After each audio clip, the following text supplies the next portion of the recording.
Akina mama kule wamefikia tangu mwaka huu uanze, wamefika karibu 11 kufa wakijifungua. Fuzangira Kimbaya tu wa Kilifi. Maisha ya mtu wa Kilifi yako katika hali ya hatari, na ni afadhali tutangaziwa hali ya hatari ndani ya Kilifi County hivi sasa. Hospitali zetu zote, hakuna hospitali inayofanya kazi. Zile ambulances ambazo zimenunuliwa na Mheshimiwa Kingi zote zimetapakaa katika magarage na zinaozea huko. Madaktari, kila mtu ana shida. Ukiwasikiza kwa karibu ni jambo la kusikitisha.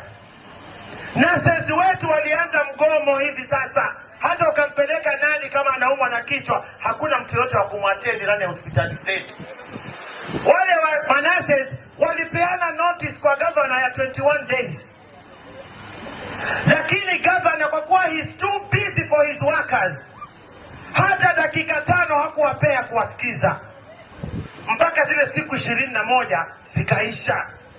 Hivi sasa wanasema haturudi mpaka matakwa yetu, si kwa ahadi lakini yatimie ndio turudi. Wanaumia ni kina nani? Aliyezembea hapo ni nani? Ni gavana. Anafalaga kafalaga yuya. Ukiambani malagi undakala kunaenda makosa. Maana kila endaye hospitali vivi anauya hebo akabelele kuko ahilipe mochari herere nazo kila siku anacheka mochari zamana.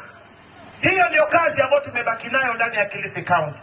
Cha kushangaza zaidi, hata huyu anayesimamia hayo hospitali hivi sasa analumwa na kao Mkenya. Wakwenda sikifa mbele kana welele zinaenda kazi zino, akakwenda sikifa kokonze unadumira tukaulumira.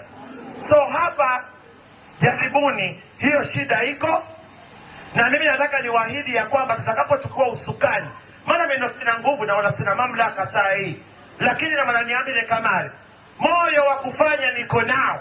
Ninachokiomba kwenu ni nguvu na uwezo, ili hii hapa dispensary ambayo iko hapa tuhakikisha ya kwamba tumeiweka facility ambayo inafaa, iko na manases, iko na clinical officer. Then ile ya Mbuzi tutaielevate tuifanye sasa a sub county hospital, ambayo mtu akishindwa sina sima Kilifi anaenda leo Mbuzi na Mautuga na Goma.